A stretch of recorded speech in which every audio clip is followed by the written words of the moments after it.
Once again, welcome back to the glorious Star classes. And today, in this mathematics video lecture, we will discuss the introduction of exercise 5.2. So let's start. तो इसमें सबसे पहले हम लोग क्या पढ़ेंगे? सबसे पहले पढ़ेंगे कार्टेशियन प्लेन. ठीक है, कार्तीय तल क्या होता है. जैसा कि हम लोगों ने कोऑर्डिनेट ज्योमेट्री में क्लास 10th में ही पढ़ चुके थे. ठीक है, लेकिन फिर से कॉम्प्लेक्स प्लेन पढ़ने से पहले कार्टेशियन प्लेन पढ़ना क्या है, बहुत ही आवश्यक है. तो इसमें क्या होता है, हमारे दो एक्सिस होते हैं. तो इसमें क्या है कि कार्टेशियन प्लेन में क्या होते हैं, आपको दो एक्सिस होते हैं. एक होता है एक्स एक्सिस और एक होता है वाई एक्सिस. ठीक है, जो हॉरिजॉन्टल एक्सिस होता है उसे एक्स एक्सिस कहते हैं, जो वर्टिकल एक्सिस होता है उसे कहते हैं वाई एक्सिस. ठीक है, तो इसमें क्या होते हैं, चार कोऑर्डिनेट होते हैं. एक में क्या होता है प्लस प्लस फर्स्ट कोऑर्डिनेट में, सेकंड कोऑर्डिनेट में माइनस प्लस, मतलब एक्स जो है निगेटिव डायरेक्शन एक्स वाला और वाई वाला क्या है पॉजिटिव है, और फर्स्ट में दोनों पॉजिटिव होते हैं. ठीक है, और थर्ड कोऑर्डिनेट में क्या होता है, थर्ड क्वाड्रेंट में दोनों माइनस होते हैं, एक्स भी माइनस और वाई भी माइनस. ये नेगेटिव डायरेक्शन में आ रहा है, ये नीचे आ रहा है यानी नेगेटिव. ठीक है, और फोर्थ में क्या होते हैं कि एक्स प्लस और वाई माइनस. तो ये सारी चीज़ें हमको क्या है पता है. ठीक है, अगर यहाँ पे मान लीजिए कोई पॉइंट है, मान लीजिए अगर 5 और 3 है. ठीक है, तो अगर हम इसको ऐसे डेड डैश मिला दें तो इसका मतलब क्या हुआ, एक्स अक्ष पे चली गई दूरी 5 है और वाई अक्ष पे चली गई दूरी कितनी है, वाई अक्ष पे चली गई दूरी 3 है. ठीक है, जो बाद में आता है वाई वाला डिस्टेंस है. ठीक है, तो ये आपका हो गया 5 और 3 इसका क्वाड्रेंट, इसका कोऑर्डिनेट हो गया, इसका निर्देशांक हो गया 5 और 3 इस पर्टिकुलर पॉइंट. मान लीजिए ये पॉइंट पी है. ठीक है, इसी तरह अगर यहाँ पे कोई पॉइंट होगा तो मान लीजिए एक यहाँ क्या हो सकता है, मान लीजिए -5 और 3 हो जाए, यानी एक्स अक्ष पे चली गई दूरी है, एक्स अक्ष पे चली गई दूरी है -5, ये -5 है, और वाई अक्ष पे चली गई दूरी कितनी है, 3 है. ठीक है, तो इसका कोऑर्डिनेट क्या हो गया, इस पॉइंट का कोऑर्डिनेट मान लीजिए पी डैश है, तो ये हो गया -5 और 3. ठीक है, अब ऐसा होता है कार्टेशियन प्लेन. इसी तरह से कॉम्प्लेक्स प्लेन क्या होता है, जो कि इस चैप्टर में हम लोग को पढ़ना आवश्यक है.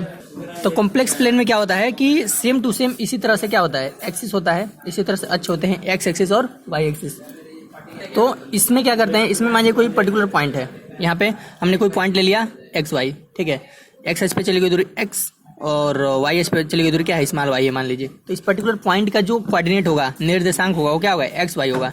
ठीक है, लेकिन इसमें क्या करते हैं, इस प्लेन में हम कॉम्प्लेक्स नंबर के रूप में दर्शाते हैं. जैसे मान लीजिए Z equal to x plus Y है. ठीक है, तो एक्स जो है, स्मॉल एक्स जो है एक्स अक्ष पे चली गई दूरी है और स्मॉल वाई जो है वाई अक्ष पे चली गई दूरी है. लेकिन अगर हम एक्स को देखें तो एक्स क्या है, इस कॉम्प्लेक्स नंबर जेड जो कॉम्प्लेक्स नंबर है, समीक संख्या है, इसका रियल पार्ट है. हमने बताया था पिछले वीडियो लेक्चर में, इंट्रोडक्शन में 5.1 के इंट्रोडक्शन में, कि ये जो एक्स है वो रियल पार्ट है यानी वास्तविक भाग, और जो जेड है सॉरी वाई है वो क्या है, काल्पनिक भाग है यानी कि इमेजिनरी पार्ट. इसको आर ई जेड से लिखते हैं, आर ई जेड से, और इसको आई एम यानी इमेजिनरी जेड. ठीक है, यानी यह एक्स जो है वास्तविक भाग है और वाई क्या है, काल्पनिक भाग है. ठीक है, तो ये चीज़ हमें समझ में आ रहा है. अब ये जो प्लेन हम पढ़ रहे हैं वो कॉम्प्लेक्स प्लेन भी इसे कहते हैं, इसे इसको गॉसियन प्लेन तथा आर्गट प्लेन भी कहते हैं. कॉम्प्लेक्स प्लेन, गॉसियन प्लेन और आर्गट प्लेन, तीनों नामों से इसे जाना जाता है. ठीक है, तो इसमें हम लोग बेसिकली क्या करते हैं, same to same Cartesian plane यानी कार्तीय तल के अनुसार ही होता है, जैसा हम लोगों ने ऊपर पढ़ा था. ठीक है, लेकिन इसमें बेसिकली हम लोग क्या करते हैं, यहाँ पे जो एक्स अक्ष है उसको हम लोग रियल एक्सिस मान लेते हैं. ठीक है, वास्तविक अक्ष, और जो वाई एक्सिस है उसको इमेजिनरी एक्सिस. ठीक है, अब इसमें क्या होता है, जो इमेजिनरी एक्सिस है उस पर अगर कोई पॉइंट चला गया है, जैसे मान लीजिए इस पे वाई पॉइंट हम लोगों ने चला, तो इसके साथ आई वाई लिखते हैं. ठीक है, इमेजिनरी, ये इमेजिनरी पार्ट है. ठीक है, इसके साथ आई के साथ लिखते हैं. ठीक है, तो बेसिकली क्या है, हम लोगों ने यहाँ पे क्या समझा, अगर मान लीजिए यहाँ पे कोई पॉइंट एक्स वाई है तो इसको अगर हम लोग कॉम्प्लेक्स नंबर के रूप में लिखेंगे तो एक्स प्लस क्या लिखेंगे, आई इंटू वाई लिखेंगे. क्यों, क्योंकि वाई को हमने माना है इमेजिनरी एक्सिस. ठीक है, वाई को क्या मान लेते हैं, वाई जो है वाई एक्सिस, इसको इमेजिनरी एक्सिस मान लेते हैं, इसलिए वाई के साथ आई लगा देते हैं. और एक्स को हमने माना रियल एक्सिस, इसके साथ नहीं लगाते. तो एग्जांपल के साथ समझ आएगा. यहाँ पे अगर कोई पॉइंट हमारा है पी, और जिसका वैल्यू मान लीजिए दे दिया है 3 और 4, और इसको हमें कॉम्प्लेक्स नंबर के रूप में लिखना है.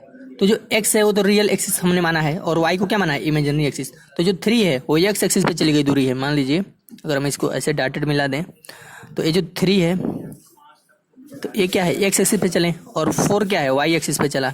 तो इसको अगर हम मान लीजिए कोई कॉम्प्लेक्स नंबर लिख रहे हैं, Z is equal to Z P अगर लिख दें, जेड पी का मतलब हो गया ये जो पी पॉइंट है इसका कॉम्प्लेक्स नंबर. ठीक है, इस जो पॉइंट P है इसका कॉम्प्लेक्स नंबर PZ ऐसे लिखते हैं, इक्वल टू क्या होगा 3 + 4i। 4 के साथ i क्यों लगाया, क्योंकि 4 को क्या माने हैं, 4 जो है वो y एक्सिस पे है, और y एक्सिस कैसा एक्सिस माना गया है, इमेजिनरी एक्सिस यानी कि काल्पनिक अक्ष माना गया है। इसीलिए y अक्ष पे जो चली गई दूरी है, जो पॉइंट है, उसको हम लोग क्या करेंगे, उसके साथ i लेंगे। और x अक्ष पे चली गई दूरी जो है 3 है, यह क्या है x एक्सिस पे है, इसलिए इसे रियल एक्सिस यानी कि वास्तविक अक्ष मानेंगे। तो आपका ZP यानी जो कॉम्प्लेक्स नंबर P पॉइंट का है, ठीक है, इसका मतलब हो गया P पॉइंट का कॉम्प्लेक्स नंबर समीक संख्या क्या होगा 3 + 4i। इसी तरह से अगर यहाँ पे कहीं पॉइंट है, यहाँ पे कोई पॉइंट क्या हो सकता है, मान लीजिए -6 और 5 हो गया, ठीक है, क्योंकि सेकंड क्वाड्रेंट है तो x माइनस होगा y प्लस होगा, इसलिए यहाँ पे हमने माइनस ऐसा लिखा है। तो इसका क्या हो जाएगा आपका कॉम्प्लेक्स नंबर, अगर इस पॉइंट को हमने मान लीजिए Q मान लिया, ठीक है, इस पॉइंट को Q मान ले लिया, यहाँ से माना हमने Q, तो इसका जो है -6 और 5 है, इसका पॉइंट है, तो ZP को इसको ZQ लिख सकते हैं, ठीक है, इसको ZQ की सहायता से लिखेंगे मान लीजिए, तो क्या हो जाएगा -6 + 5i।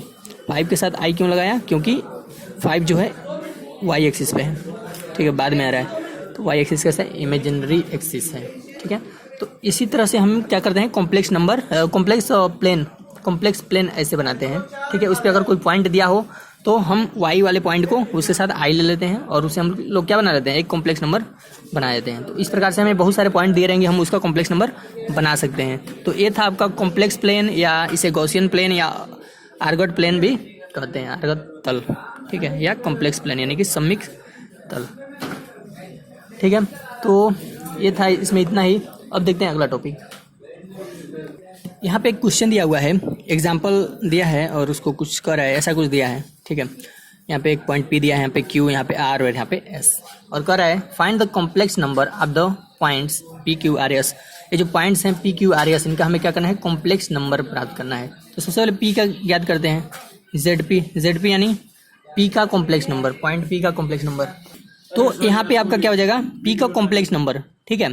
तो P का कॉम्प्लेक्स नंबर को क्या लिखेंगे, ZP से लिखेंगे, ठीक है। तो यहाँ से हमारा क्या हो जाएगा, ZP यानी पॉइंट P का कॉम्प्लेक्स नंबर हमें निकालना है, ठीक है।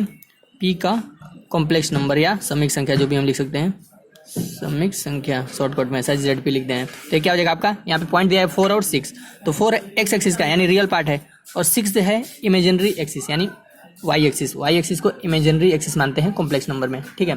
तो ये आपका क्या हो जाएगा 4 + 6i। इसी तरह से आपका Q है, तो Q का कॉम्प्लेक्स नंबर क्या होगा, ZQ से लिखेंगे, ऐसे ही लिखते हैं। तो ये क्या हो जाएगा -2 + 3i। इसी प्रकार से R का तो हो जाएगा ZR का क्या होगा -3 - 4i, ठीक है। और एक और पॉइंट बचा आपका S है 4th क्वाड्रेंट में, और इसका हमें लिखना है कॉम्प्लेक्स नंबर ZS, ऐसे लिखेंगे। तो ये क्या होगा 8 + -3i। तो ये आपका बेसिकली क्या हो जाएगा 8 - 3i हो जाएगा, ठीक है। तो ये चारों क्वाड्रेंट में दिए हुए थे 4 पॉइंट्स, इनका हमें लिखना था कॉम्प्लेक्स नंबर के रूप में, तो हमने ऐसे लिखा, ठीक है।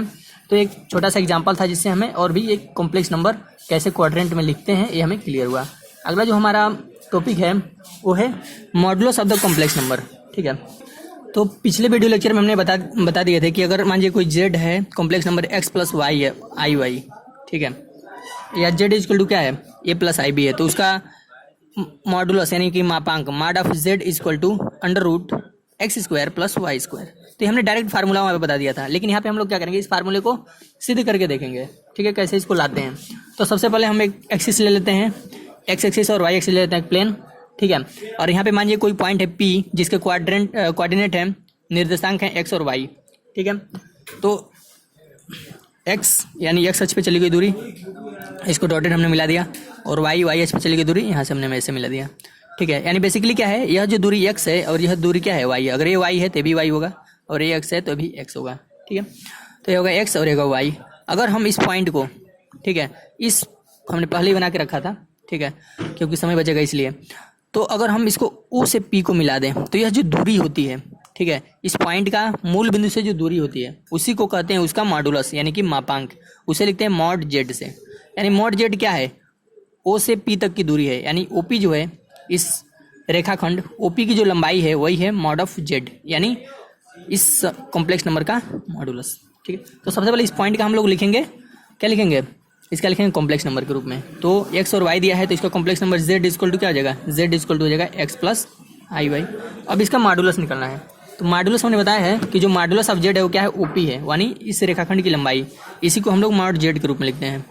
तो OP क्या होगा, इसकी लंबाई क्या होगी, OP की लंबाई। अगर हम, यह एक समकोण त्रिभुज बन रहा है, अगर हम इस समकोण त्रिभुज OPA में देखें, ठीक है, तो हमने यहाँ पे देखते हैं सबसे पहले त्रिभुज OPA में। तो ये समकोण त्रिभुज है। समकोण त्रिभुज में क्या होता है, कर्ण का स्क्वायर बराबर आधार का स्क्वायर प्लस लंब का स्क्वायर, यानी हम कह सकते हैं कि OP का स्क्वायर किसके बराबर होगा, OA का स्क्वायर प्लस AP का स्क्वायर लिख सकते हैं, या PA का स्क्वायर, दोनों की चीज़ें। तो OA क्या है, वो है x और AP है y, तो X square plus Y square. तो OP बराबर क्या हो जाएगा, यहाँ से स्क्वायर हटाएंगे under root X square plus Y square, यानी हम कह सकते हैं कि मॉडुलस ऑफ z यानी OP बराबर करड़ी में x square plus Y square, जो कि हम पहले डायरेक्ट बता रहे थे, यहाँ पे हमने सीधे करके देखा, ठीक है। अब मॉडुलस ऑफ z को मॉड z से भी लिखते हैं।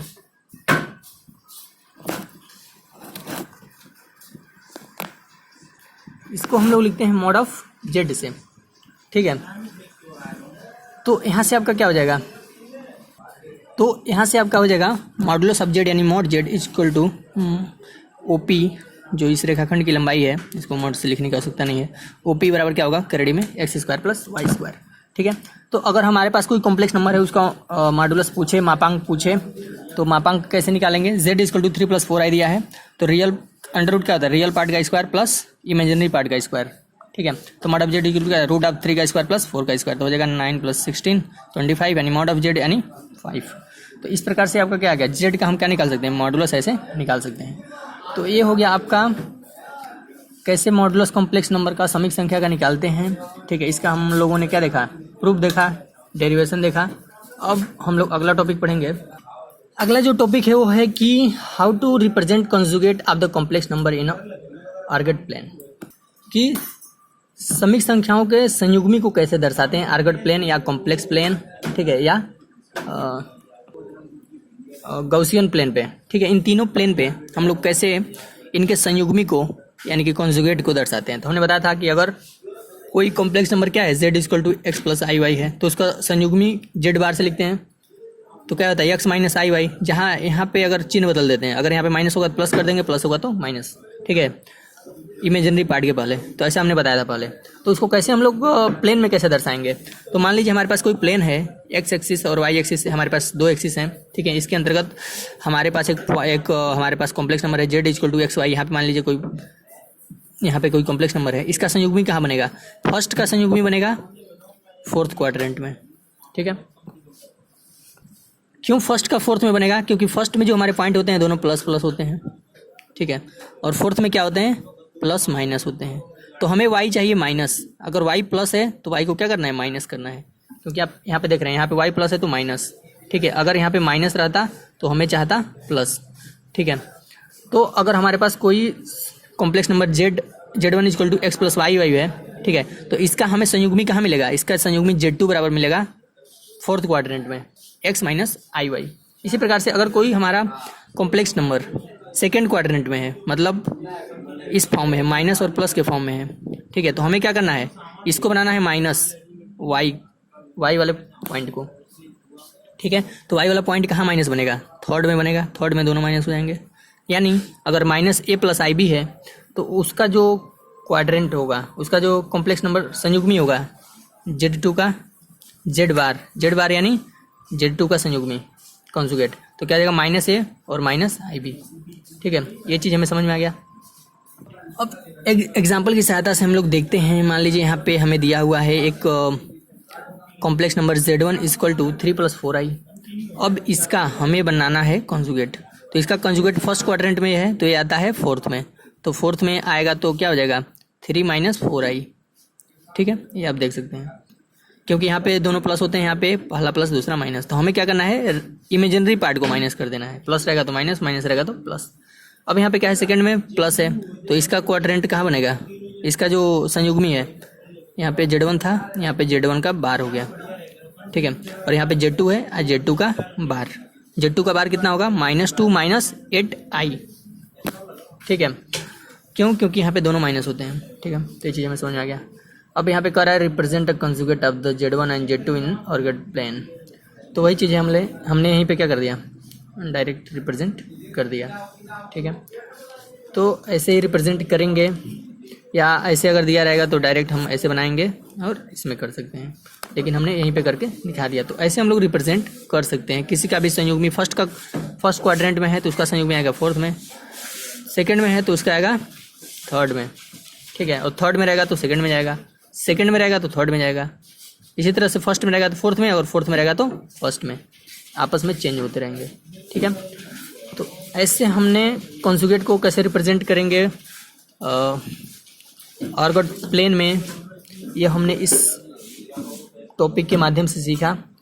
अगला चीज़ हम सीखेंगे, एक और एग्जांपल लेते हैं। इसमें कह रहा है कि represent the conjugate of the complex number 4 - 3i in the orbit plane या कॉम्प्लेक्स प्लेन, ठीक है, या पोलर प्लेन भी कह सकते हैं, अभी इसको यहाँ पे नहीं पढ़ रहे हैं, ठीक है। ऑर्बिट प्लेन या कॉम्प्लेक्स प्लेन, इसको गॉसियन प्लेन भी कहते हैं, ठीक है। तो सब हमारे पास क्या दिया है, कॉम्प्लेक्स नंबर 4 - 3i दिया है। तो 4 एक दिया है और एक -3 दिया है, मतलब पहला प्लस है दूसरा माइनस है। तो ये मुख्य रूप से कौन से क्वाड्रेंट में है, ये है चौथे क्वाड्रेंट में। तो हम क्या करेंगे, ऐसे एक बनाएंगे एक्सिस, एक प्लेन बनाएंगे, उसमें एक्सिस दर्शा देंगे एक्स डैश वाई और वाई डैश, ठीक है। तो हमारा जो कॉम्प्लेक्स नंबर है वो कहाँ पे है, फोर्थ क्वाड्रेंट में है। तो अगर हम अपने कॉम्प्लेक्स नंबर को क्या करें, फोर्थ क्वाड्रेंट में लिखें तो कैसे लिखा जाएगा, 4 - 3i। तो हमने बताया था यहाँ पे माइनस है तो इसको प्लस करना होता है, तो ये कहाँ पे जाएगा, फर्स्ट में चला जाएगा, 4 + 3i हो जाएगा। तो इसका कॉन्जुगेट कहाँ जाएगा, यहाँ पे आ जाएगा। तो इसको हमने क्या कर दिया, इसका कॉन्जुगेट दर्शा दिया। ये आपका अगर मान लीजिए जेड है तो यहाँ पे हो जाएगा z bar is equal to 4 + 3i, क्योंकि जहाँ पे माइनस होता है उसका चिन्ह बदल देते हैं, माइनस है तो प्लस, प्लस है तो माइनस। तो फोर्थ क्वाड्रेंट जाएगा फर्स्ट में, अगर फर्स्ट में रहता तो फोर्थ में आता। इसी तरह अगर कोई सेकंड में रहता तो हमने कैसे जाना इसका कि कौन से क्वाड्रेंट में है। तो यहाँ पे जो हमारे दिया हुआ है कॉम्प्लेक्स नंबर, उसका पहला पार्ट x है, दूसरा पार्ट क्या है, y है। तो पहला जो x है वो प्लस है, दूसरा माइनस है, यानी प्लस और माइनस, पहले प्लस है बाद में माइनस, ये कहाँ पे आते हैं, ये आता है फोर्थ क्वाड्रेंट में, पहला प्लस दूसरा माइनस, ठीक है। x + y - ये फोर्थ में आता है, तो फोर्थ का कॉन्जुगेट बनेगा फर्स्ट में, ठीक है। तो इस एग्जाम्पल के माध्यम से हम लोगों ने इसको और अच्छे से समझ पाए। अब देखते हैं डिस्टेंस बिटवीन 2 पॉइंट्स। इसमें क्या करना है, सबसे पहले दो हमारे पास मान लीजिए पॉइंट्स हैं ए और बी, ठीक है। पॉइंट ए जो है XY है और बी क्या है, बी का कोऑर्डिनेट है ए और बी, ठीक है। उन दोनों के बीच हमें क्या करना है, दूरी, उन दोनों के बीच की दूरी ज्ञात करना है, ठीक है। तो सबसे पहले क्या करेंगे, तो इन दोनों के बीच की दूरी, तो सबसे पहले इसका हम लोग लिखेंगे कॉम्प्लेक्स नंबर। ए का कॉम्प्लेक्स नंबर क्या होगा, ए का कॉम्प्लेक्स नंबर हम ZA से लिखें तो क्या हो जाएगा, x + iy होगा। और बी का कॉम्प्लेक्स नंबर ZB से लिखें तो क्या हो जाएगा, a + ib होगा। क्यों दोनों प्लस हो रहा है, क्योंकि दोनों फर्स्ट क्वाड्रेंट में है, ठीक है। सेकंड में रहता है तो उसके अनुसार आप चिन्ह यहाँ पे बदलते हैं, माइनस प्लस लिखते हैं या प्लस माइनस या माइनस माइनस लिखते हैं। तो यहाँ पे जो हम लोगों ने एग्जाम्पल लिया है वो फर्स्ट क्वाड्रेंट में है, ठीक है। तो ए का कॉम्प्लेक्स नंबर होगा x + y और बी का कॉम्प्लेक्स नंबर होगा ZB a + ib। अब दोनों के बीच की दूरी ए बी बराबर क्या होगा, मॉड ऑफ, यहाँ पे लिखेंगे mod Z1 - Z2, Z1 - Z2 का मॉड लेंगे, मतलब पहले Z1 में से Z2 को घटाएंगे फिर से उसका मापांक लेंगे, ठीक है। तो इसको अगर हम और भी डीपली सॉल्व करना चाहें तो क्या हो जाएगा, x + iy में से घटा देंगे किसको, a + ib को, ठीक है। अब इसको थोड़ा सा और हम लोग देख लेते हैं, वैसे उतना इम्पोर्टेंट नहीं है, लेकिन इसको क्या हो जाएगा, यहाँ से आप x + iy हो जाएगा और माइनस का अंदर गुणा करेंगे तो क्या हो जाएगा, -a - ib, इसका मॉड तो हो जाएगा ab बराबर, रियल पार्ट एक पास कर लेते हैं, x और a, x - a रियल है और इमेजिनरी क्या है, iy - ib, दोनों में से i कॉमन ले लेंगे तो y - b बच जाएगा, इसका मॉड। तो अब ab का जो मॉड होगा वो क्या होगा, हम जानते हैं किसी भी संख्या का जब मापांक लेते हैं, जैसे मान लीजिए z = x + y है, इसका जब मापांक लेते थे तो क्या होता था, मॉड ऑफ z बराबर करड़ी में रियल पार्ट का स्क्वायर प्लस इमेजिनरी पार्ट का स्क्वायर, ये चीज़ हमने पढ़ा था। उसी अनुसार यहाँ पे क्या हो जाएगा, करड़ी में ये रियल पार्ट अब x - a है तो हो जाएगा x - a का स्क्वायर प्लस ये इमेजिनरी पार्ट है, इमेजिनरी पार्ट क्या है, y - b, तो y - b का होल स्क्वायर, एक करड़ी में हो गया आपका। तो ये हो गया दो बिंदुओं के बीच की दूरी को निकालने का फार्मूला। तो ऐसे आप करेंगे, तो इस फार्मूले को रटने की आवश्यकता नहीं है, बस आप इस चीज़ को ध्यान रखेंगे, उसके अनुसार संख्या के रूप में रहेगा, वहाँ पे इतना नहीं आएगा, ठीक है, बस सिंपली आ जाएगा। जैसे एग्जांपल के साथ हम देखते हैं, मान लीजिए हमारे पास एक Z1 है, कॉम्प्लेक्स नंबर 3 + 4i, Z2 है 2 + 3i कर find the distance between Z1 and Z2। मान लीजिए यहाँ पे Z1 था, यहाँ पे Z2 था, और Z1 क्या है 3 + 4i है, और Z2 है, ये किसी भी क्वाड्रेंट में हो सकते हैं, ठीक है। और हमें इन दोनों के बीच की दूरी निकालना है, तो इन दोनों के बीच की दूरी मान लीजिए ये पॉइंट ए पर था, ये पॉइंट बी पर था, ठीक है। पी और क्यू मान लेते हैं, ये भी हमने मान चुका अभी, ठीक है। उसी तरह एक एग्जाम्पल है, कुछ भी मान सकते हैं पॉइंट, ठीक है। तो पी क्यू बराबर क्या हो जाएगा मॉड में Z1 - Z2, ठीक है।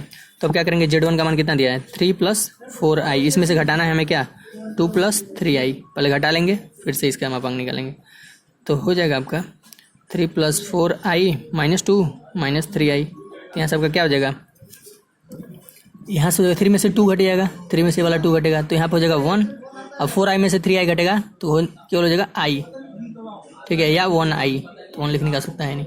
अब इसका मापांक लेंगे तो क्या है, करड़ी में रियल पार्ट क्या है 1 का स्क्वायर, प्लस इमेजिनरी पार्ट क्या है i के साथ क्या है, i के साथ कुछ नहीं है, यानी 1 है, 1 के साथ मल्टीप्लीकेशन मान सकते हैं। तो ये आपका हो जाएगा करड़ी में 1 का स्क्वायर, करड़ी में 1 का स्क्वायर, यानी करड़ी में 2, यानी Z1 और Z2 के बीच की दूरी क्या आ गई, PQ बराबर हमने माना था, करड़ी में 2 आ गया। इसका यूनिट नहीं दिया है तो यहाँ पे बस मात्रक लिख देंगे, यूनिट, ठीक है, मात्रक। तो ऐसे निकालते हैं। तो ये सब सारी चीज़ें आगे सिखाई जाएंगी।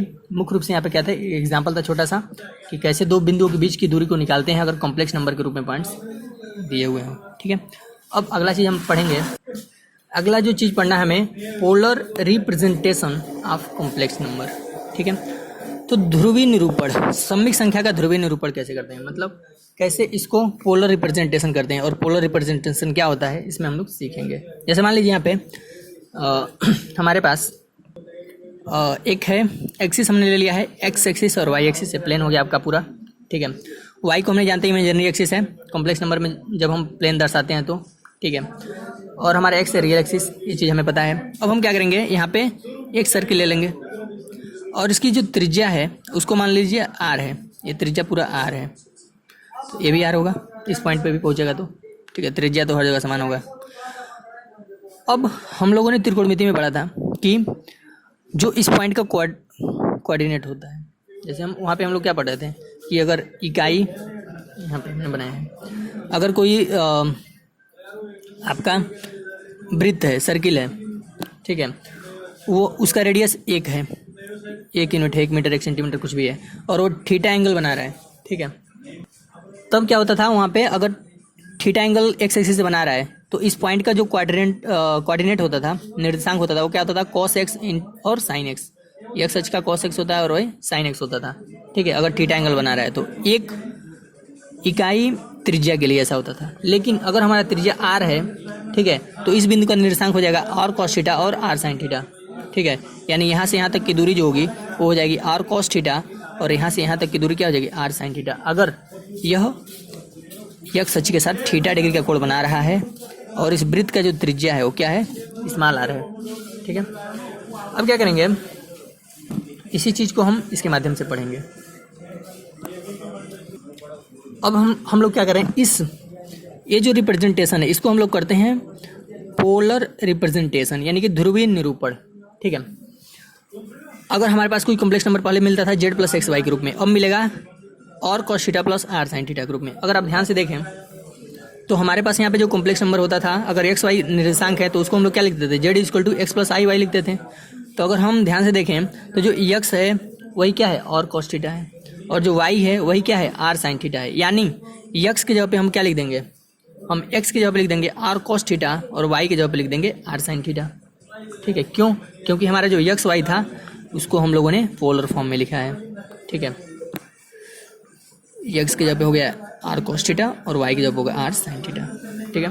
तो हम लोग क्या करेंगे, z = x y की जगह लिख देंगे z = r cos theta + r i और sin थीटा, ठीक है। y की जगह पे हम लोगों ने a लिखा और x की जगह पे इस चीज़ को लिखा।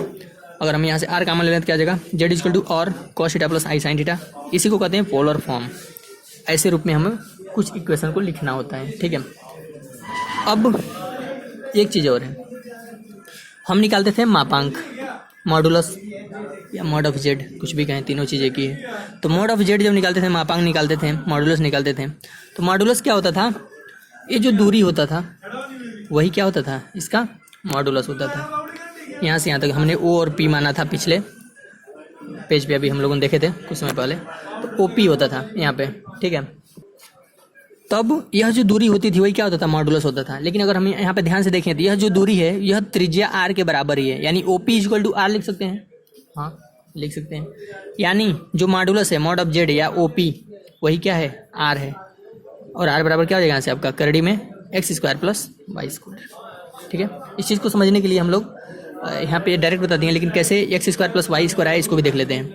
आप देख रहे हैं यहाँ पे अगर हम इस समीकरण के साथ आज देखें तो हम डायरेक्ट जानते थे कि मॉड ऑफ जेड क्या होता है, करड़ी में x square plus Y square, real part का स्क्वायर प्लस इमेजिनरी पार्ट का स्क्वायर करड़ी में, तो हमने डायरेक्ट ऐसा लिख दिया था, ठीक है। लेकिन अगर हम यहाँ से निकालने की कोशिश करें जेड इक्वल टू और ब्रैकेट में cos theta plus i sine theta, यहाँ से निकालने की कोशिश करें तो क्या होगा आपका, ऐसा दिया है।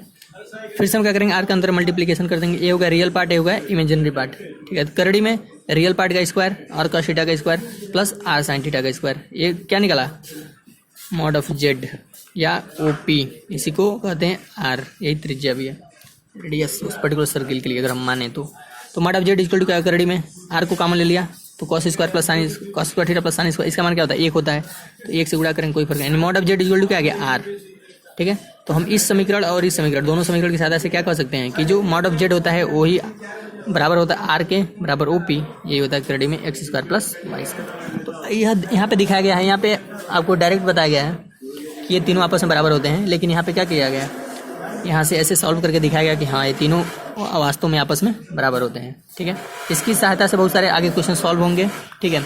अब हम लोग देखेंगे, हाँ एक चीज़ और छूट गया था, यहाँ पे जो हम लोग थीटा लिख रहे हैं, ये जो एंगल, ठीक है, ये जो कोण लिख रहे हैं जो एक्स अक्ष के साथ बन रहा है, ठीक है, इसको कहते हैं कोणांक। कोणांक यानी कि कोणांक भी कहते हैं, आयाम भी कहते हैं, ठीक है, या आर्गुमेंट या एम्पलीट्यूड। तो इसको हम लोग जस्ट अभी अभी सीखेंगे तुरंत आगे, ठीक है।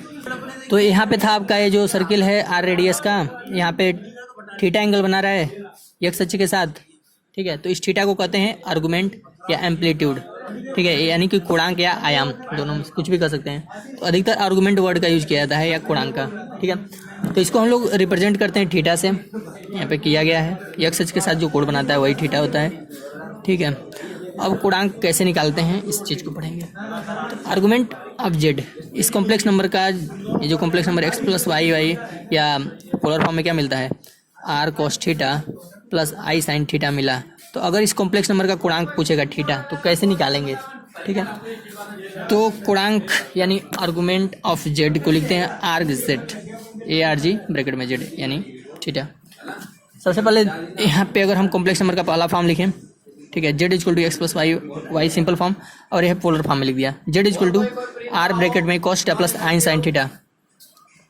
तो यहाँ से क्या होगा, समीकरण 1 हो गया, समीकरण 2 हो गया। अब हम क्या करेंगे, दोनों समीकरण की कंपेयरिंग करेंगे, यानी कि तुलना करेंगे। तो तुलना करेंगे तो क्या होगा, रियल पार्ट की तुलना रियल पार्ट से, रियल पार्ट क्या हो जाएगा, आर कॉस थीटा, यानी x equal to r cos theta. दोनों समीकरण आपस में बराबर हैं तो उनके रियल पार्ट और इमेजिनरी पार्ट भी आपस में बराबर होंगे, लेफ्ट हैंड साइड बराबर ही हैं, दोनों जेड है, तो राइट हैंड साइड के भी रियल पार्ट आपस में बराबर होंगे और इमेजिनरी पार्ट भी आपस में बराबर होंगे, यानी हो जाएगा एक्स इक्वल टू और कॉस थीटा और y equal to r sine theta. तो हमने इसको माना समीकरण 3 और इसको समीकरण 4। अब हम क्या करें, दोनों समीकरणों को आपस में भाग दे देंगे, डिवाइडिंग बाई 3 और 4। क्यों कर रहे हैं आगे पता चलेगा। तो x upon y equal to r cos theta upon r sine theta, r से आर कैंसिल होगा, तो यहाँ से आपका क्या हो जाएगा, x upon y is equal to cos theta upon sine theta, ठीक है। समीकरण को उल्टा कर देते हैं, ये ऊपर चला गया ये नीचे, तो यह साइड भी साइन ऊपर कॉस नीचे, तो यहाँ से आपका क्या हो जाएगा, Y upon X equal to tan theta, यानी tan theta equal to Y upon X. Y upon X क्या करेंगे, मॉड में लिखेंगे, ठीक है, प्लस और माइनस से हटाने के लिए, ठीक है। क्यों लिखेंगे आगे पता चलेगा हमें। तो जो वाई है वो क्या है, इमेजिनरी पार्ट है जेड का, और जो एक्स है वो रियल पार्ट है, वास्तविक भाग है, ठीक है। आप देख रहे हैं जो यहाँ पे आपका वाई है इमेजिनरी पार्ट है और एक्स है रियल पार्ट। तो इस चीज़ को हम ऐसे भी लिख सकते हैं कि टेन थीटा बराबर y upon x is equal to, ये मॉड में लिखेंगे, ठीक है, imaginary z upon real z, इसको भी हम मॉड में लिख सकते हैं, ठीक है। तो ये यहाँ से एक आया फार्मूला हमारा। अब इसका आगे भी यूज होता है टेन इनवर्स के रूप में, लेकिन यह पढ़ाया जाएगा क्लास 12 में, ठीक है। तो हम इसे डिस्कस नहीं कर रहे हैं, लेकिन तब भी लिख दिए हैं कि अगर इस थीटा को अगर 10 को उधर भेजेंगे तो क्या होगा, tan inverse y by x हो जाता है। तो argument of z equal to क्या आ जाएगा, theta equal to tan inverse y upon x. लेकिन हमें क्या करना है, बस यहीं तक पढ़ना है, ठीक है। क्लास फर्स्ट ईयर के लिए, आगे पढ़ाया जाएगा सेकेंड ईयर में बीएससी में सब सारी चीज़ें और डीपली। तो ऐसे हम लोग निकालते हैं गुणांक। ये जो थीटा निकलेगा इसे तुलना करेंगे। जैसे मान लीजिए टेन थीटा बराबर आ जाएगा, मान लीजिए वाई का मान आ गया, जैसे 1 + √3 आ गया, तो वाई का मान है √3 अपन क्या हो जाएगा 1, यानी टेन थीटा बराबर क्या हो जाएगा √3। √3 किसका मान होता है, √3 हो जाता है आपका tan 60 डिग्री, यानी π/6। तो यहाँ से थीटा बराबर क्या आ जाएगा π/6। तो ऐसे क्वेश्चंस आएंगे गुणांक निकालने के लिए, तो वहाँ पे हम लोग निकाला जाएगा। लेकिन अलग अलग क्वाड्रेंट में अलग अलग थीटा के मान होते हैं, तब वहाँ से हम लोग निकालते हैं कि प्रिंसिपल आर्गुमेंट, ठीक है, मुख्य गुणांक। तो कैसे निकालते हैं वो भी चीज़ सीखेंगे। ये तो हो गया बेसिक गुणांक कैसे आप निकालते हैं, ये चीज़ तो निकालना है पहले, यहाँ तक पहले आपको थीटा का मान यहाँ तक निकालना है। इसके बाद किस क्वाड्रेंट में है उसके अनुसार उसका मान बदलता है, कैसे बदलता है उसको हम लोग जस्ट अभी सीखेंगे। अब क्या करेंगे, आर्गुमेंट इन क्वाड्रेंट, ठीक है। क्वाड्रेंट में कैसे, चतुर्थांश में कैसे गुणांक निकालते हैं। अभी तो हमने सिंपल गुणांक निकालने सीखा, लेकिन अलग अलग क्वाड्रेंट में हमारे आर्गुमेंट का मान बदलेगा, यानी गुणांक का मान बदलेगा। कैसे बदलता है देखते हैं। जैसे मान लीजिए फर्स्ट क्वाड्रेंट है, ठीक है, तो फर्स्ट क्वाड्रेंट में है तो जो हमारा गुणांक होगा वो गुणांक के बराबर ही होगा।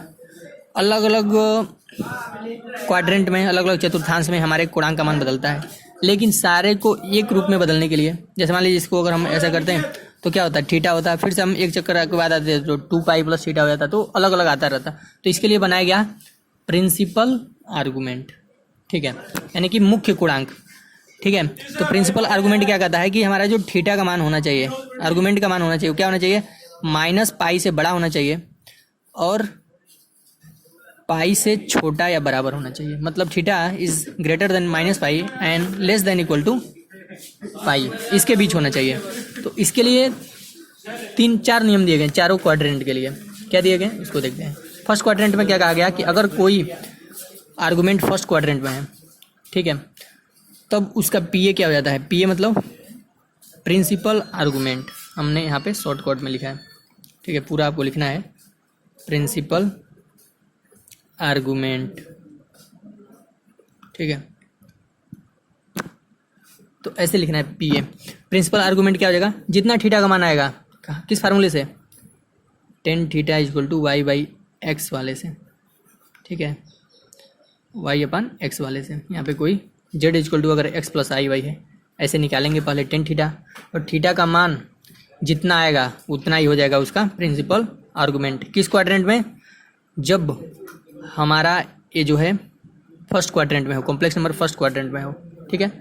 अगर सेकंड क्वाड्रेंट में है, यहाँ पे है, उस समय जो थीटा का मान होगा, थीटा का मान पहले निकालेंगे, लेकिन जब उसका प्रिंसिपल आर्गुमेंट निकालेंगे, प्रिंसिपल, ठीक है, मुख्य गुणांक जब निकालेंगे, उस समय क्या होगा, पाई में से थीटा को हटा देंगे। जैसे मान लीजिए π/4 आ गया, तो क्या करेंगे, पाई में से थीटा को हटा देंगे, ठीक है। थर्ड क्वाड्रेंट में क्या कहता है, थर्ड क्वाड्रेंट जैसे मान लीजिए हमारा यहाँ पे है, इस वाले थर्ड क्वाड्रेंट, इसमें अगर आ गए उस समय क्या करेंगे, प्रिंसिपल आर्गुमेंट क्या हो जाएगा, -ब्रैकेट में π - थीटा, ठीक है। इसको बस डायरेक्ट रटना है, समझना नहीं, मतलब समझना है, लेकिन डायरेक्ट यहाँ पे बताया गया है, ठीक है। इसका पूरी तरह से वो नहीं बताया गया है कि कहाँ से कैसे आता है, ये आगे के क्लास में पढ़ाए जाएंगे, ठीक है। डायरेक्ट यहाँ पे आपको इसको समझ जाना है कि यहाँ पे प्रिंसिपल आर्गुमेंट क्या होगा, -ब्रैकेट में π - थीटा। किस लिए, थर्ड क्वाड्रेंट में। थर्ड क्वाड्रेंट कैसे पहचानेंगे आप, जैसे मान लीजिए -1 और -2i दे दिया, यानी दोनों माइनस है, यानी हमें जान जाएंगे कि प्रिंसिपल आर्गुमेंट जब थीटा का मान निकाल देंगे, उसके बाद क्या करेंगे, प्रिंसिपल आर्गुमेंट निकालेंगे कि -π - थीटा, ठीक है। तो अभी एग्जांपल जब हम सॉल्व करेंगे तो और डीपली समझ में आएगी चीज़। चौथा, अगर फोर्थ क्वाड्रेंट में हमारा है, थीटा है पूरा फोर्थ क्वाड्रेंट में, यहाँ तक रोटेट कर रहा है, ठीक है, फोर्थ क्वाड्रेंट में आ गया, तब क्या करेंगे, -θ हो जाता है। अगर थीटा का मान पहले निकालेंगे उसके आगे क्या लगा देंगे, माइनस, तो माइनस लगा देंगे तो क्या हो जाएगा, वो प्रिंसिपल आर्गुमेंट हो जाएगा। यानी हम लोगों ने क्या सीखा कुल मिला जुला के अभी तक, कि अगर फर्स्ट क्वाड्रेंट में है तो आर्गुमेंट क्या हो जाएगा, थीटा जितना निकलेगा उसी के बराबर प्रिंसिपल आर्गुमेंट भी हो जाएगा, ठीक है। इसको प्रिंसिपल आर्गुमेंट लिखे, प्रिंसिपल आर्गुमेंट का ही प्रयोग किया जाएगा क्वेश्चन लगाते समय, ठीक है। दूसरा, सेकंड क्वाड्रेंट में है तो क्या होगा, हमारा आर्गुमेंट π - थीटा हो जाएगा, ठीक है। थर्ड क्वाड्रेंट में रहेगा तो जितना थीटा का मान आएगा π - ब्रैकेट में π - थीटा, ऐसा। और फोर्थ क्वाड्रेंट में रहेगा तो आर्गुमेंट जो भी है उसके सामने माइनस साइन, ठीक है। अगर प्लस है तो माइनस, माइनस है तो नहीं, प्लस तो ही रहेगा थीटा, तो यहाँ पे क्या करेंगे, माइनस लगा देंगे, ठीक है। तो अभी हम एग्जाम्पल सॉल्व करेंगे तो और हमें डीपली समझ में आएगा, तो करते हैं। एक चीज़ और दिया है, उसके बाद से हम लोग एग्जाम्पल सॉल्व करेंगे। दिया हुआ है प्रोपर्टीज ऑफ आर्गूमेंट, गुणांक का गुणधर्म, कि जो आर्गूमेंट होते हैं उसका क्या क्या गुण है। जैसे आर्गूमेंट यहाँ पे आपका गुणांक है Z1 माइनस Z2, ठीक है। तो ये क्या हो जाएगा, यहाँ पे प्लस है, हो जाएगा Z1 का आर्गूमेंट प्लस Z2 का आर्गूमेंट, ठीक है। अगर डिवाइड के रूप में है Z1 बाई Z2 तो हो जाएगा Z1 आर्गूमेंट, Z1 का आर्गूमेंट माइनस Z2 का आर्गूमेंट। तो एक था एक छोटा सा इसका गुणधर्म। अब हम लोग एग्जाम्पल सॉल्व करेंगे कि कैसे पोलर फॉर्म में बदलते हैं, ठीक है। तो पोलर फॉर्म में बदलने के लिए क्या करते हैं, कैसे क्या सारी चीज़ें, उसको हम लोग एग्जाम्पल के माध्यम से देखते हैं। उसी पे सारा एक्सरसाइज है, ठीक है। तो इस चीज़ को समझना बहुत ही क्या है, आवश्यक है। देखते हैं। तो यहाँ पे एक पहला एग्जाम्पल दिया हुआ है कि Z equal to 2 plus i root 2 कर represent into the polar form. हमें क्या करना है, पोलर फॉर्म में बदलना है। हमें किस फॉर्म में दिया है, x प्लस आई वाई फॉर्म में दिया है। और हमें क्या कर रहा है, कह रहा है कि Z equal to r cos theta plus i r sine theta, या हम आर को कॉमन ले लें तो क्या हो जाएगा, आर कॉस आर ब्रैकेट में cos theta plus i sine theta. इस फॉर्म में बदलने के लिए कह रहा है। तो इस फॉर्म में बदलने के लिए हमें क्या क्या चाहिए, आर चाहिए और थीटा चाहिए। आर तो हम निकाल लेंगे, आर क्या होता है हमने बताया था, आर बराबर मॉड ऑफ जेड के बराबर होता है, ठीक है, या ओपी के बराबर होता है। तो यहाँ पे मॉड ऑफ जेड निकाल देंगे भाई, आर हो जाएगा। तो सबसे पहले हम क्या करेंगे, इस क्वेश्चन को लगाने के लिए z is equal to 2 plus क्या है, आई रूट 2 है, ठीक है। अब इसका जब मापांक निकालेंगे वही आर हो जाएगा। तो लिखेंगे मॉड ऑफ जेड, तो वही हो जाएगा आपका आर।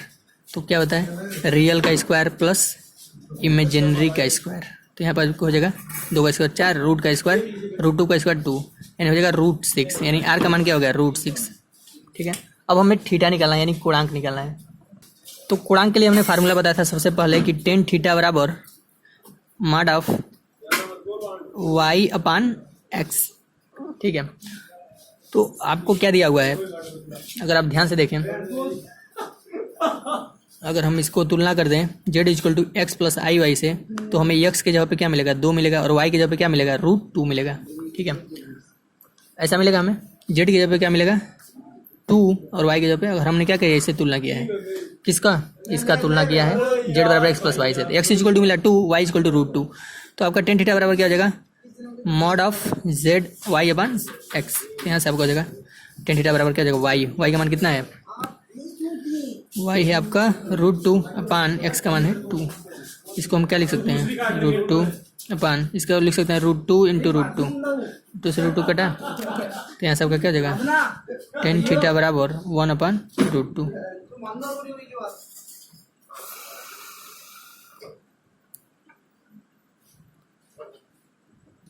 यहाँ पे एग्जाम्पल थोड़ा हम लोग डिफिकल्ट ले लिए हैं। यहाँ पे क्या करना है हमें ना, यहाँ पे थोड़ा एग्जाम्पल में चेंज करना है। यहाँ पे लिखना है,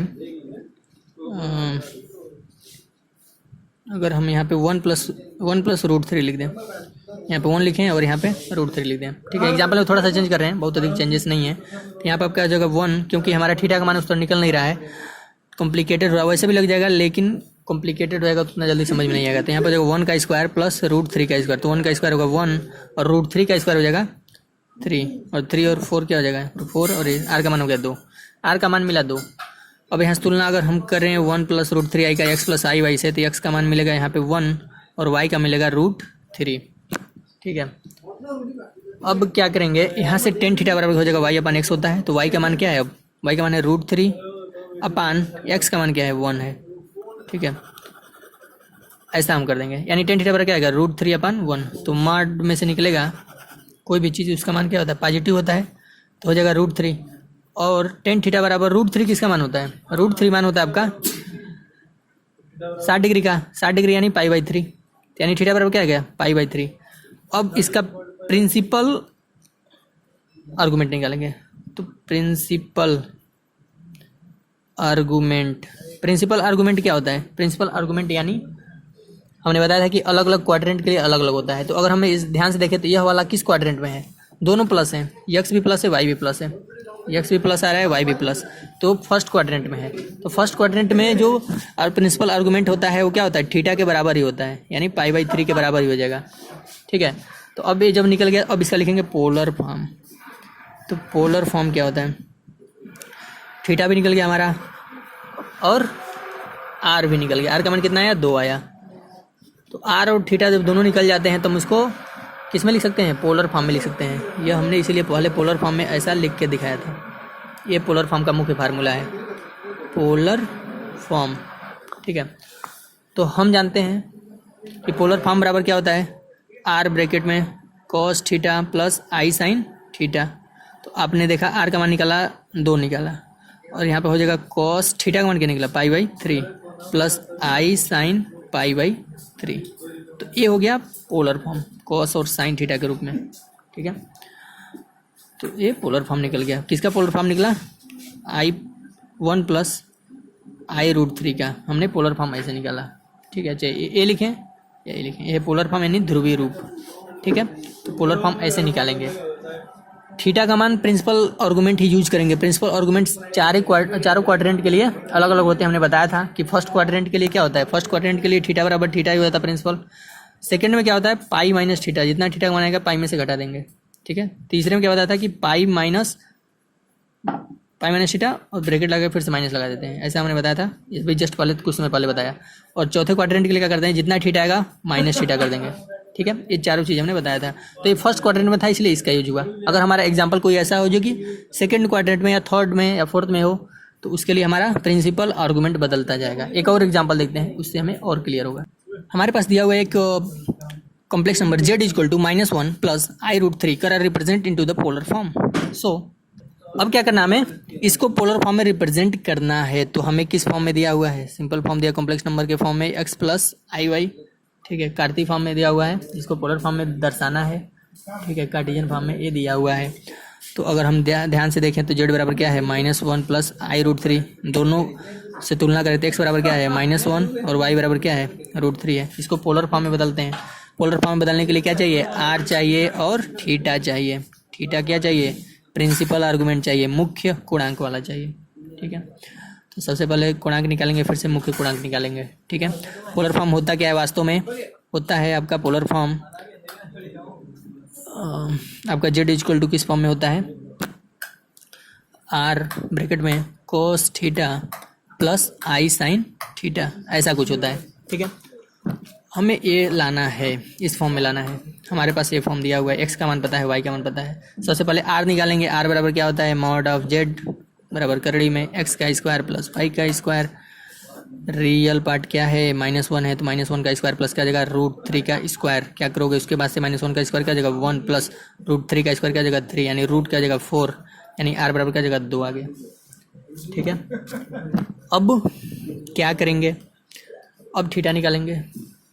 तो थीटा के लिए हमने फार्मूला डिराइव किया था कि tan थीटा बराबर क्या होता है, tan थीटा बराबर होता है माड y/x।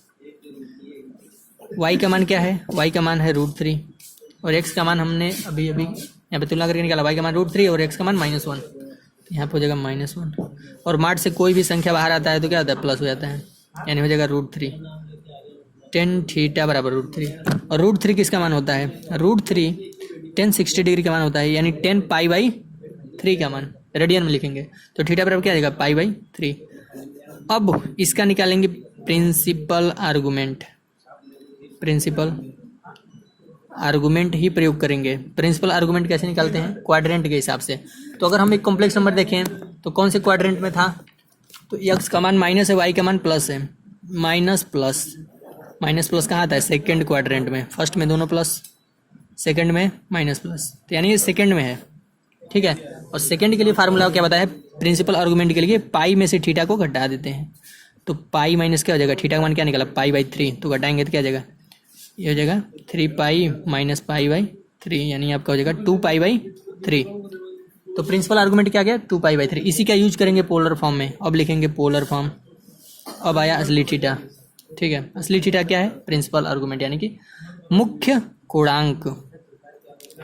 अब लिखेंगे polar form. Polar form z = क्या हो जाएगा, आप जानते हैं, और cos theta plus i sine theta होता है। तो z बराबर क्या हो जाएगा, r का मान निकाला 2 और cos थीटा का मान क्या निकाला, cos हो गया, थीटा का मान क्या निकाला 2 पाई/3 प्लस, यहाँ पे प्लस लिखेंगे, प्लस आई साइन 2 पाई/3। 3, तो ये हो गया पोलर फॉर्म। ऐसे पोलर फॉर्म में बदलते हैं। सबसे पहले आर का मान निकालते हैं। आर का मान क्या होता है, मॉड ऑफ जेड ही होता है, आपको पता है एग्जाम्पल की सहायता से। फिर से टेन थीटा निकालते हैं, वहाँ से थीटा की वैल्यू निकालते हैं पॉजिटिव में ला के मॉड लगा के। फिर से हम देखते हैं कि कौन से क्वाड्रेंट में है। सेकंड क्वाड्रेंट में था तो प्रिंसिपल आर्गूमेंट सेकंड के लिए क्या होता है, पाई माइनस थीटा होता है। उसका यूज किया, घटाया, ऐसा आया, मुख्य गुणांक आया, प्रिंसिपल आर्गूमेंट आया, फिर से पोलर फॉर्म में ऐसे यूज किया, तो हमारा ये निकला पोलर फॉर्म। ठीक है, एक और एग्जांपल देखेंगे जो कि लास्ट एग्जांपल होगा इस वीडियो लेक्चर का। इसके बाद से हम लोग डायरेक्ट 5.2 एक्सरसाइज सॉल्व करेंगे। देखते हैं। अब है एक और एग्जांपल देखते हैं। -i एक दिया हुआ है आपका कॉम्प्लेक्स नंबर, कर रिप्रेजेंट करो इनटू द पोलर फॉर्म। तो मान लेते हैं z इक्वल टू क्या है, -1 × i। अब ये दिया है कार्तीय फॉर्म में x + iy। अगर हम इससे तुलना करें तो क्या होगा, x बराबर मिलेगा -1, y बराबर क्या मिलेगा, यहाँ पे हम -1 मान सकते हैं। ठीक है, इसको बदलना है पोलर फॉर्म में। पोलर फॉर्म के लिए क्या चाहिए होता है, r चाहिए होता है, थीटा चाहिए होता है, और पोलर फॉर्म z बराबर क्या होता है, r ब्रैकेट में cos theta plus i sin theta. ठीक है, अब r तो बहुत निकालना आसान है। r बराबर क्या होता है, मॉड ऑफ z को भी r ही कहते हैं, तो वही क्या होता है, करड़ी में x का स्क्वायर प्लस y का स्क्वायर, तो हो जाएगा आपका -1 का स्क्वायर प्लस -1 का स्क्वायर। तो यहाँ पर हो जाएगा आपका -1 का स्क्वायर 1 और -1 का स्क्वायर 1, यानी √2। r का मान हो गया √2। ठीक है, अब निकालना है गुणांक। पहले r निकाला, फिर से गुणांक निकाला, फिर से पोलर फॉर्म निकाला। ठीक है, ये पोलर फॉर्म यानी कि ध्रुवीय रूप। देखते हैं, थीटा निकालते हैं। तो हमें पता है tan थीटा बराबर माड y बट्टे x। y का मान हमें पता है, y का मान -1 और x का मान में क्या है -1, यानी -1/-1। तो ये दोनों कट के 1 आ जाएगा, यानी 1। तो ये जो मार लगा देते हैं तो बाहर जो भी आएगा वो संख्या प्लस में ही आता है, चाहे प्लस रहे चाहे माइनस रहे, सारा प्लस में ही आएगा। तो यहाँ से आपका हो जाएगा tan थीटा बराबर 1। 1 का मान कितना होता है, 1 होता है tan 45, यानी π/4 का मान। तो थीटा का मान क्या आ गया, π/4। तो यहाँ से आप क्या आ गया, थीटा का मान π/4। अब निकालेंगे प्रिंसिपल आर्गूमेंट। निकालेंगे। प्रिंसिपल आर्गूमेंट क्या होता है, थीटा का मान। अब पहले देखना होता है, क्वाड्रेंट देखना होता है। तो अगर हम ध्यान से देखें तो ये जो कॉम्प्लेक्स नंबर था कौन से क्वाड्रेंट में पाया जाएगा, मुख्य रूप से x भी माइनस है, y भी माइनस है, दोनों माइनस। तो हम अगर ऐसे बना लें, दोनों प्लस, इसका माइनस प्लस, दोनों minus minus, high plus minus, तो ये तीसरे में है। ठीक है, तीसरे में दोनों क्या होते हैं, माइनस होते हैं। और तीसरे के लिए फार्मूला क्या बताया था, तीसरे के लिए बताया था कि प्रिंसिपल आर्गूमेंट जब निकालेंगे तो माइनस ब्रैकेट में पाई माइनस थीटा हो जाता है, यानी हो जाएगा माइनस पाई और माइनस थीटा की जब क्या है π/4 है। ठीक है, तो यहाँ से आपका क्या हो जाएगा माइनस, इसमें से घटाएंगे 3π/4 आएगा, आप घटा के देख सकते हैं, यानी हो जाएगा -3π/4। ठीक है, तो ये हो गया आपका प्रिंसिपल आर्गूमेंट, मुख्य गुणांक। ठीक है, इसी का यूज करेंगे पोलर फॉर्म में। अब लिखेंगे पोलर फॉर्म। तो पोलर फॉर्म क्या होता है, पोलर फॉर्म z बराबर r ब्रैकेट में cos theta plus i sin theta, ये चीज़ हमें पता है। अब क्या करेंगे, r का मान तो हमने निकाला था √2 आया था √2। हाँ, यहाँ पे क्या हो जाएगा cos, इसको थोड़ा बड़ा ब्रैकेट लगा दें क्योंकि यहाँ पे अभी माइनस है, तो यहाँ पे माइनस लगाना पड़ेगा। -3π/4 और प्लस i sin -3π/4। अब एक लाइन और है इसमें, क्या है, और z बराबर क्या हो जाएगा √2। एक चीज़ और, यहाँ पे आप छोटा ब्रैकेट लगा सकते हैं। cos माइनस थीटा क्या होता है, cos थीटा होता है, क्योंकि चौथा क्वाड्रेंट है, चौथा में cos प्लस होता है। ठीक है, और हमने त्रिकोणमिति में पढ़ा था ऐसा। ठीक है, प्लस i sin -थीटा।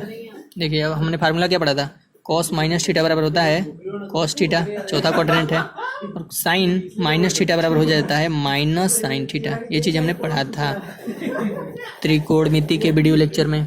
ठीक है, तो ये वाला तो प्लस हो जाएगा, लेकिन यह वाला क्या हो जाएगा माइनस। तो इस माइनस चिन्ह यहाँ लिखेंगे सीधे, -i sin 3π/4। तो ये हो गया आपका पोलर फॉर्म। तो इस एग्जाम्पल का पोलर फॉर्म ऐसे निकालेंगे। बस हमें क्या देखना है, प्रिंसिपल आर्गूमेंट निकालते समय हमें क्या करना है, क्वाड्रेंट देखना है। क्वाड्रेंट कैसे पता चलेगा कि एक्स और वाई प्लस है कि माइनस है, कौन से क्वाड्रेंट में जाएंगे, जिस क्वाड्रेंट में जाएंगे उसी का फार्मूला लगाएंगे। हमने चारों क्वाड्रेंट के लिए अलग अलग थीटा का मान बताया था कि किसमें से पाई माइनस थीटा होगा, किसमें पाई माइनस थीटा होगा, किसमें माइनस थीटा होगा, सारा चीज़ बताया है। तो उसको ध्यान से हम पढ़ेंगे तो हमें और ये चीज़ें समझ में आएंगी। इस प्रकार से हम लोगों ने निकाला इसका पोलर फॉर्म। तो इस वीडियो लेक्चर में बस इतना ही। अब अगले वीडियो लेक्चर में हम लोग एक्सरसाइज 5.2 को सॉल्व करेंगे। ठीक है, इस वीडियो लेक्चर को पूरा बढ़िया से देखना है, लिखना है, समझना है, पढ़ना है। ठीक है, okay and over and out.